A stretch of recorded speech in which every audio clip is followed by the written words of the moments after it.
اعوذ باللہ السمیع العلیم من الشیطان اللعین الرجیم بسم اللہ الرحمن الرحیم۔ تمام دیکھنے والوں کو السلام علیکم ورحمۃ اللہ وبرکاتہ۔ آپ دیکھ رہے ہیں میرا یوٹیوب چینل اور میں ہوں قاری محمد اویس اسلمی۔ ناظرین کرام، جیسا کہ آپ کو معلوم ہے کہ شعبہ حفظ کلاس کے طلباء کرام کو تجوید کورس کے جو اسباق ہیں وہ نہایت محنت کے ساتھ سکھائے جا رہے ہیں، اور الحمدللہ آج ہمارا جو سبق ہے وہ سبق نمبر 75 ہے، 75واں ہمارا آج کا سبق ہے، اور وہ ہے حروف شمسیہ اور حروف قمریہ کا بیان۔ آج کے اس لیسن کے اندر آپ سیکھ سکیں گے حروف قمریہ کون سے ہیں اور حروف شمسیہ کون سے ہیں، حروف قمریہ کہتے کسے ہیں اور حروف شمسیہ کہتے کسے ہیں، ان کی تعریفات اور ان کی جو مثالیں ہیں وہ آپ جانیں گے، اور ساتھ میں جو ہے نا اس کی جو بھی ڈیٹیل ہے تفصیل کے ساتھ انشاءاللہ عزیز آپ تک پہنچاؤں گا آج کے اس لیسن میں۔ تو آئیے سبق کی طرف چلتے ہیں۔ آج کا ہمارا جو لیسن ہے وہ ہے حروف قمریہ اور حروف شمسیہ کا بیان۔ طلباء کرام بتائیے آج کون سا ہمارا لیسن ہے؟ شمسیہ کا بیان۔ بہت آسان سا اور سمپل سا سبق ہے، صرف آپ نے توجہ کرنی ہے، توجہ کی ضرورت ہوگی تو انشاءاللہ العزیز آپ کو دوبارہ جو ہے وہ سننے کی ضرورت نہیں پڑے گی، آپ کو یہ کیا ہو جائے گا، سننے کے ساتھ یاد ہو جائے گا۔ یاد رکھیے کچھ حروف قمری ہیں اور کچھ حروف شمسی ہیں۔ حروف قمریہ کنہیں کہتے ہیں؟ کہتے ہیں جن سے پہلے لام تعریف پڑھا جائے، جن سے پہلے لام تعریف پڑھا جائے تو ان کو حروف قمریہ کہتے ہیں۔ جن سے حروف سے پہلے لام تعریف پڑھا جائے تو ان کو کیا کہتے ہیں؟ حروف قمریہ۔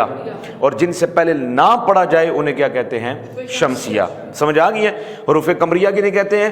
وہ حروف جن کے بعد جو ہے جن سے پہلے لام تعریف پڑھا جائے ان کو حروف قمریہ کہتے ہیں، اور جن سے پہلے لام تعریف نہ پڑھا جائے بلکہ وہ اپنے بعد والے حروف میں کیا ہو جائے، مدغم ہو جائے، تو اسے کیا کہتے ہیں؟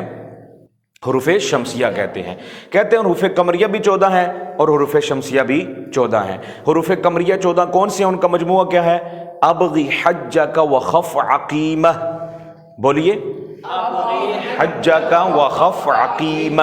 یہ حمزہ، با، غین، ح، جیم، کاف، واو، خا، فا، عین، قاف، یا، میم اور ہا، یہ 14 حروف کیا ہیں؟ حروف قمریہ ہیں۔ جب بھی لام سے پہلے یہ حروف آ جائیں گے تو وہاں پر لام کا کیا ہوگا؟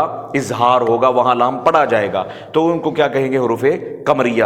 کیونکہ آپ قمر کے معنی سے ہی اس کا جو ہے نا وہ سمجھ لیجئے کہ قمریہ نام کیوں رکھا ہے۔ اس لیے رکھا ہے اس کا نام کیونکہ قمر کا معنی ہوتا ہے چاند، تو چاند جو ہوتا ہے نا وہ اس کی موجودگی میں ستارے کیا ہوتے ہیں؟ موجود ہوتے ہیں، ستارے چھپتے نہیں ہیں۔ تو جب بھی حروف قمریہ آ جاتے ہیں تو ان کے آنے سے لام کیا ہوتا ہے؟ وہ چھپتا نہیں ہے بلکہ ظاہر رہتا ہے، تو اس لیے ان کو کیا کہتے ہیں؟ حروف قمریہ کہتے ہیں۔ اب شمسیہ جو ہیں ان 14 حروف کے جو علاوہ ہیں وہ کیا ہوں گے؟ حروف شمسیہ ہوں گے۔ اب حمزہ ہے، با ہے، غین ہے، تو اب دیکھیے ان میں کون کون سے 29 حروف مفردات میں کون سے نہیں ہیں، تو جو نہیں ہیں وہ کیا ہیں؟ حروف شمسیہ ہیں۔ ہم سمجھ آ گئی؟ صاد، ضاد، دال، ذال، شین، صاد، سین، ٹھیک ہے، یہ سارے کیا ہیں؟ حروف شمسیہ ہیں۔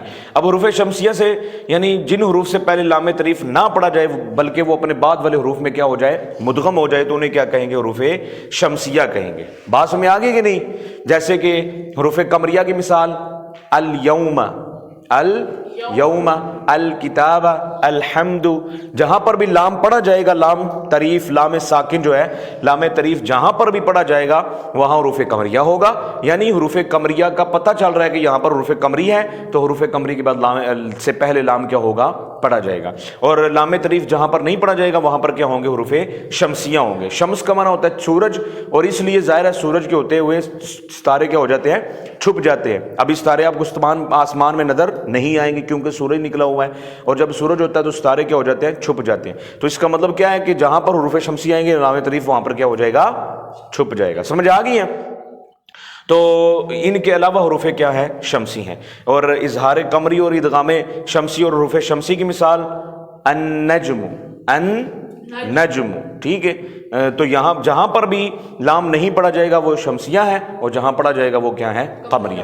اظہار قمری اور ادغام شمسی کسے کہتے ہیں؟ یاد رکھیے جن حروف میں لام تعریف جو ہے اس کا اظہار کیا جائے تو ان کو اظہار قمری کہتے ہیں، جہاں پر لام حروف شمسیہ میں لام کا اظہار نہ کیا جائے بلکہ لام کو چھپایا جائے، لام کو نہ پڑھا جائے تو وہاں کیا ہوگا؟ ادغام شمسی ہوگا، بلکہ بعض حرف میں کیا ہو جائے؟ مدغم ہو جائے۔ تو یہ اظہار قمری اور ادغام شمسی ہے، ٹھیک ہے۔ تو ناظرین کرام بہت آسان سا سبق تھا حروف قمری اور حروف شمسی کا جو میں نے آپ تک پہنچایا ہے، اور معلوم ہے کہ یقین ہے کہ بلکہ آپ کو میرے سننے سے پہلے بھی اس سبق کو جو ہے نا وہ آپ نے سنا ہوا ہوگا، پڑھا بھی ہوا ہوگا، جو اس فیلڈ کے ساتھ کیا ہیں؟ وابستہ ہیں۔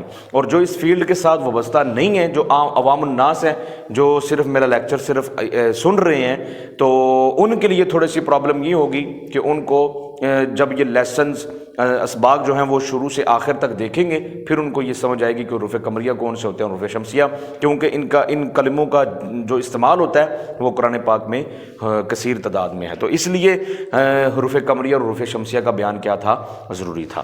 تو ناظرین کرام انشاءاللہ اگلے لیسن میں میری اور آپ کی ملاقات ہوگی۔ مجھے دعاؤں میں یاد رکھیے، دعا کیا کریں کہ اللہ کریم پوری دنیا کے کونے کونے تک قرآن کریم کی جو ہے وہ تعلیمات کا کیا ہو؟ فروغ ہو، اشاعت ہو، لوگ ادھر ادھر کی کتابیں اور ادھر ادھر کی باتیں سنی سنائے اپنے عقائد بنانے اور گمراہ ہونے کے بجائے قرآن کریم پڑھ کر اس سے ہدایت حاصل کریں، تاکہ اللہ کریم دنیا و آخرت میں ہمیں کیا کرے؟ بہتریاں اور کامیابیاں عطا کرے۔ اگلے لیسن میں ملاقات ہوگی، دعاؤں میں یاد رکھیے۔ اللہ حافظ، السلام علیکم ورحمۃ اللہ وبرکاتہ۔